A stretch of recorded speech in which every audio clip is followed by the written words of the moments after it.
What people are reacting to more than anything, I mean anything up till now, involving the Charlie Kirk, TPUSA, Erika Kirk, Candace Owens, and that entire, that amalgam.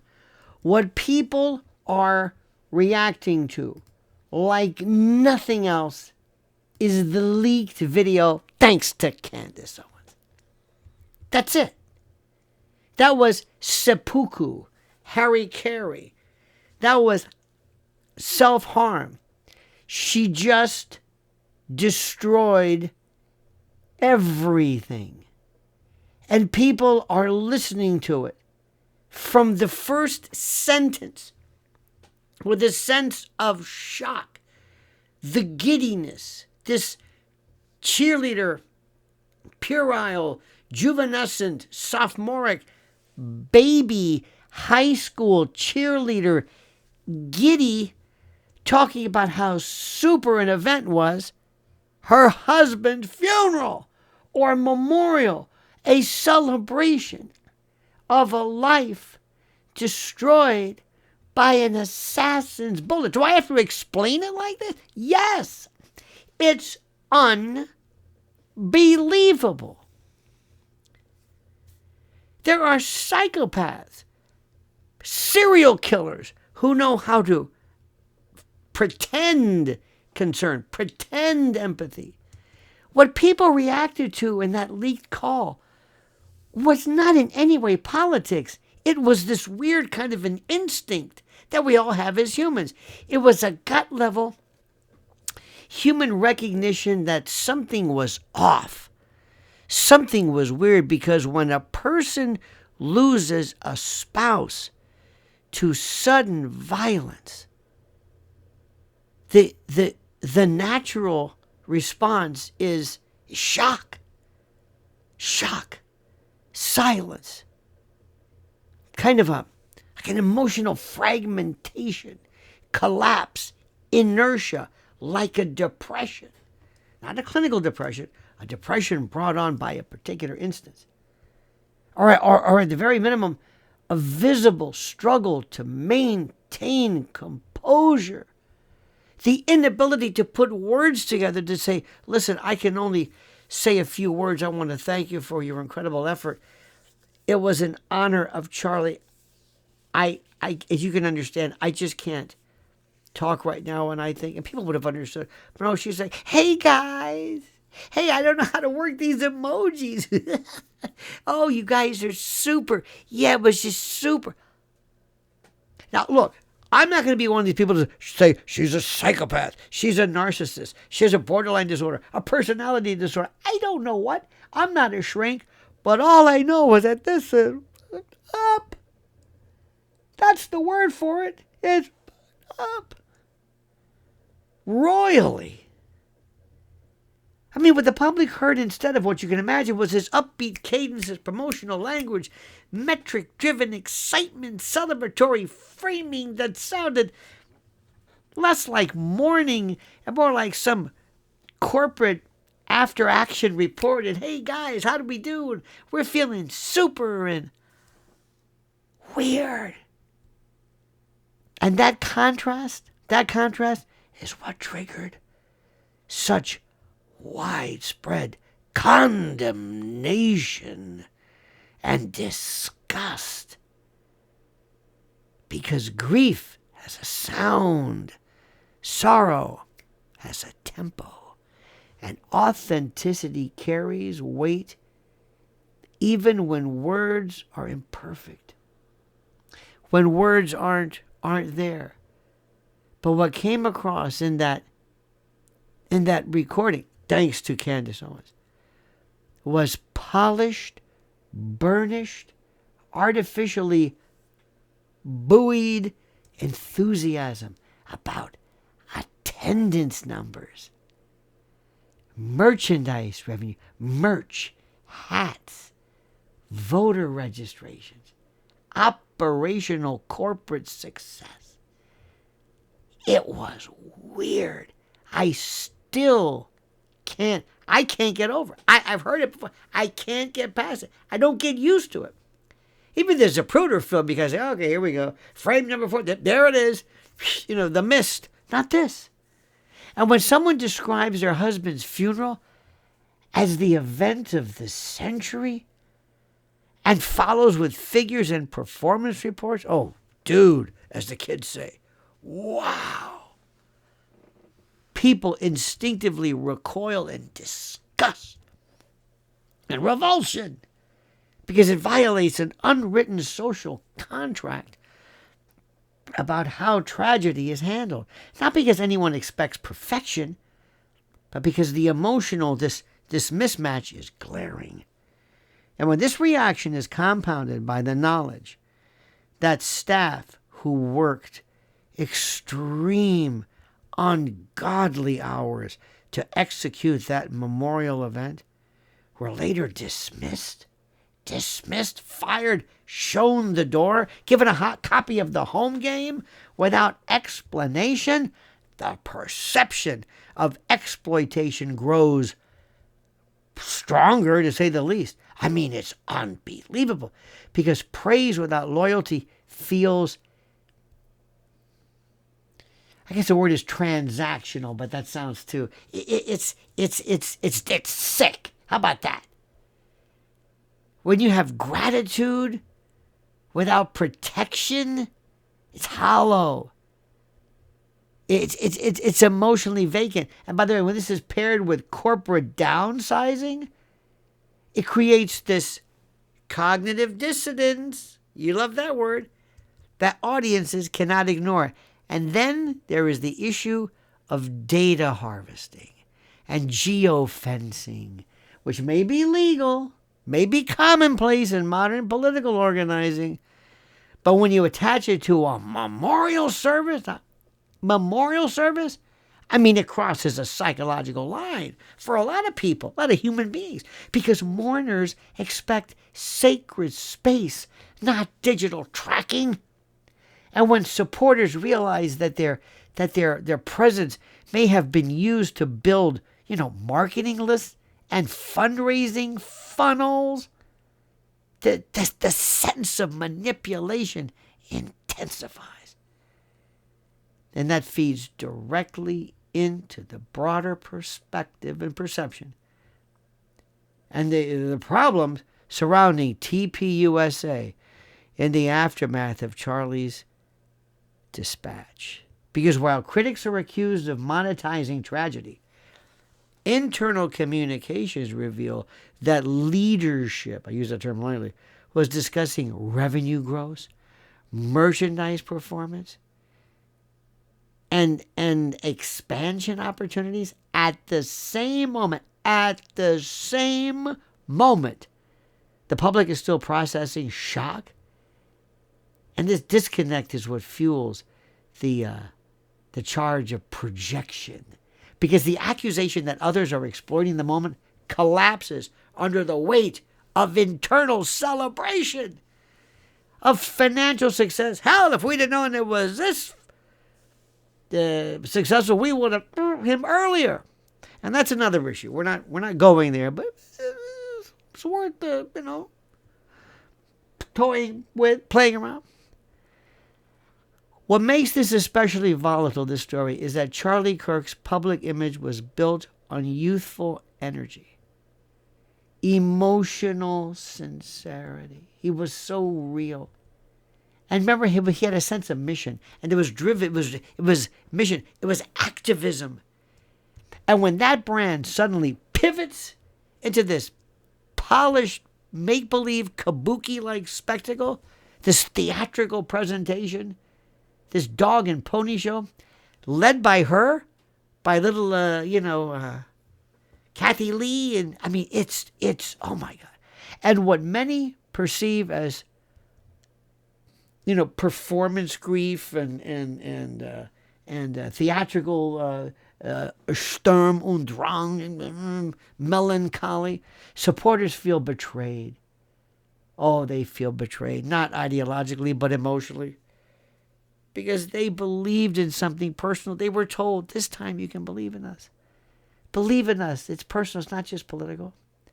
And when grief becomes content and mourning becomes messaging, the line between authentic leadership and corporate branding kind of blurs in a way that destroys trust. And once trust is destroyed, it doesn't return through what? Press releases? Memes? No. Scripted appearances? She can dance all she wants. It's over. Because audiences today are hyper attuned to tone and pacing and body language and vocal inflection and what they know to be appropriate. And they still can't believe what they heard. And they judge sincerity less by words than by emotional output and congruence. Things have to kind of fit together. And thus, this is why the comparison to multi-level marketing culture resonates with so many observers.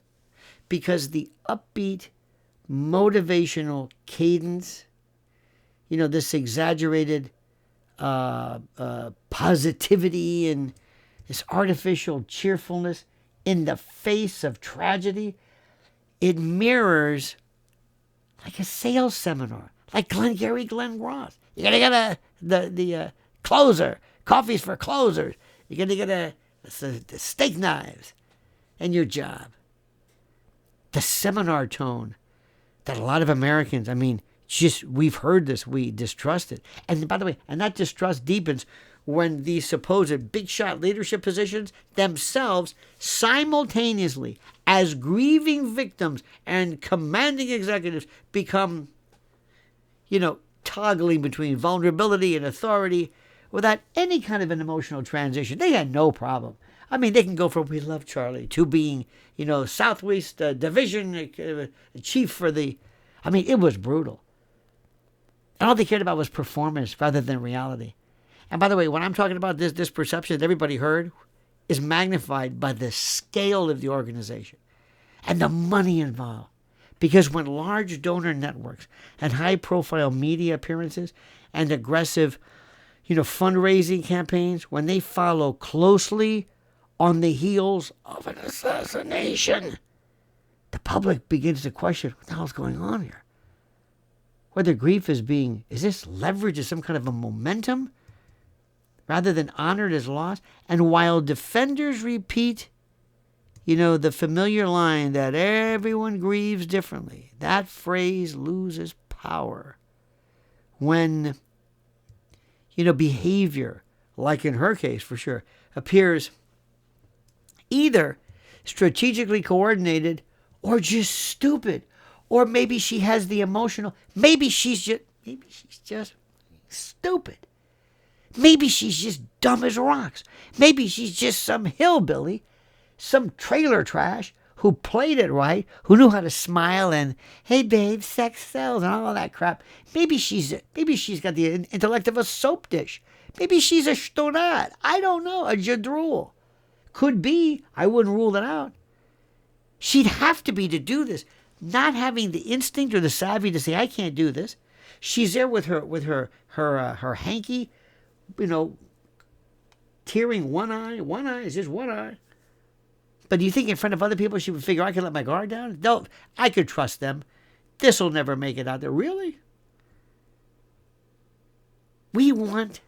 Everybody wants authentic grief. Authentic grief. Sometimes it's tough. It's tough. It's unpredictable. It's uncomfortable to watch. I understand that. But what people observed was smooth execution and rehearsed delivery and brand, this brand state. She's like a woman like a car show or something. And she really thinks she's good. She really thinks she thinks she's pulling one over on you. She thinks she's so good you don't notice it. And all this reads less like, mourning and more like management. And when leadership responds to criticism by dismissing it as, metrics, click chasing, or maybe even conspiracy, rather than addressing the emotional concern directly, the problem compounds because avoidance of the emotional critique signals, that's more important than optics. You see, all she had to do is very simple. All she had to do was sit there and say to people, I know what you're feeling. I know what you're feeling. I know. Many of these people are young. Many of these people are very, very young. They're young people. They didn't know better. Many of these folks are young. They didn't know better. This is all they knew. This broke their heart with Charlie. Broke their heart. They didn't know what to make. Dear God. They loved him. They loved him more than you can imagine. And also, he changed lives. He was the spiritual emollient. He was like this unguent. He was this salve, this lubricant, this medication, this ointment. He was their friend. He gave them power, and he gave them a future, and told them that yes, all of these institutionally conservative ideologies, they make sense, and we believe them. We're not just saying this. We believe this. Okay? Dead serious, my friends. I am dead serious. This is serious. I can't say serious enough. This is serious business. And I will say this again as long as I live.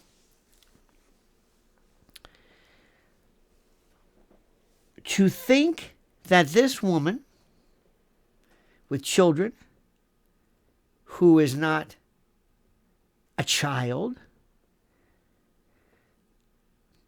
who has been in the business long enough, who's been a human long enough, who has walked, the earth long enough, would not understand what is appropriate behavior, couldn't turn her acting skill to that of the broken, horrified, hurt mother who,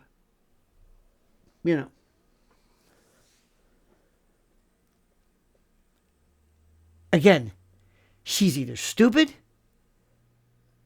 or maybe a little bit of a psychopath. By the way, let me explain something about psychopathy. Just 1 second, if I could. People think of it oftentimes as, or too much, as being a killer. That it manifests itself in violence. They have no feeling and they're heartless. And yeah, it could be.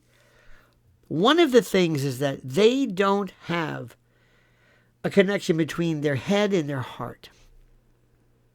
They can look at something, but it's never an emotional evaluation. They can sit here and they can see somebody crying. They can see something terrible that happened. They can say, yes, I understand the loss of a child. Yes, I understand that. But I don't. And I know, yes, I understand they're crying, but I don't feel that. Yeah, I don't feel that. One of the reasons why they're great liars is because they have no appreciation for consequence. They have no worry about being caught. One of the reasons why they make great serial killers, not that they are serial killers, is that when the hunt is on, all they care about is their quarry, their target. That's it. They don't have any feeling of regret, guilt. They don't have anything. One time, there was a story, I think it was was it Ronson? It was a book on psychopaths. There was one fellow who was a full-blood, this was a corporate psychopath, and his dog died. And he was crying just crying. So the author, I think, got a hold of it. Was it Hare who came up with a checklist and said, wait a minute, what about that? You say he's a psychopath, but look at him, he's crying. Why is he crying? And he says, he's crying because of his loss, because of his possession. Somebody took his dog. Not that little Fluffy's gone. He's going to miss Fluffy, but his possession is gone. It's like he stole a watch. He's mad. Well, they get mad. And mad came into tears or whatever it was. His thing was gone, his possession. Not that he'll miss him, but somebody took my, fate, disease, whatever it was. It is. So they're unable to connect what's going on. She probably thought, I'm going to look great. All right, Charlie, get out of the way. Here she comes. Here comes the big shot. Yep, here I am. Hello, world. It's me. Charge of concern. Don't worry. Mama Son's going to take care of everything. Yep. Huh? Looking pretty good, huh? Pretty hot. I missed something or other. Yeah. sex sells. I'm in charge now. Oh, I'm sorry. Sorry, I was a little bit too happy. I got to be more funereal. She's done. She's finished. She's through. It's over. It's done. It's done. It's done. It's like you just cut the root, the tap root. Just watch. There ain't no water going to that tree. That thing's gonna keel over. Looks okay now. It's dead. There's nothing there. You just killed the support section. People are disgusted. TPUSA. Just say the word. Just say it. Just say her name. After that video, that was the end. What do you think? Come on, you. What do you think? Am I being mean? Am I reading this wrong? Come on. You think that, don't you? I'm exaggerating. How bad could it be? Here he goes again, this guy. Say it. I love when you say it. I love it. And please comment. I got the questions for you. Thank you so much for your great words. Thank you so much, by the way, for following my beloved Lynn's Warriors. Lynn Shaw, Lynn's Warriors. Phenomenal stuff. Oh, my God. You know the lawsuits. There's tremendous changes affecting child predation and the digital trafficking, if you will, of children. So follow her at Lynn's Warriors. Thank you for that. And this, what do you think? What do you think? Please do me a favor, I ask. Like the video. Very important. Like the video. Subscribe. How can you not subscribe to this? You'll love this. And also make sure that you hit that little button so you're notified of live streams and new videos whenever they come about. So thank you, my friends. Thanks for watching. Have a great and a glorious day. And now comment as you see